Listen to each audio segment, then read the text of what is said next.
Qui pose toujours question. Pourquoi est-ce que l'émir Abdelkader est ici? Parce que l'émir Abdelkader était... Non. Bah si. Bah oui.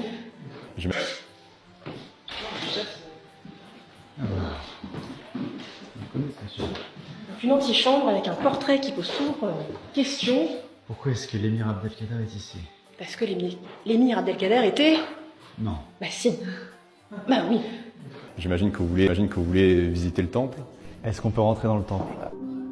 J'ai presque l'impression qu'on devrait se préparer avant de rentrer dans une pièce comme ça. Ça me rappelle vraiment des lieux religieux. Alors je ne sais pas si c'est fait exprès que ça dégage cette impression-là.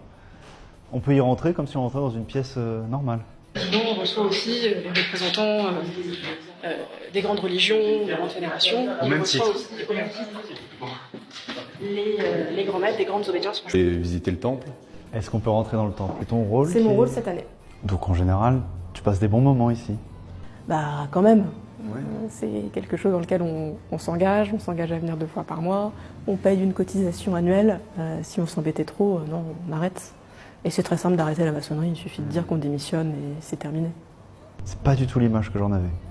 Moi je pensais que c'était des réunions où on parlait de sujets de société, où on débattait. Toute la maçonnerie, c'est avant tout le symbolisme, le parcours initiatique du franc-maçon. Voulu comprendre, Je m'attendais pas du tout à ça. sans plan, Et je crois qu'on va rencontrer un grand maître. sans savoir à quoi s'attendre. Peut-être on est assis au mauvais endroit là. Juste nous, une caméra et beaucoup de curiosité. Normalement, c'est interdit ça. Non. Pendant 24 heures, on a tenté de s'infiltrer, ou plutôt d'être Tellement en train de construire ce temple, ce qui fait que dans chaque temple, le plafond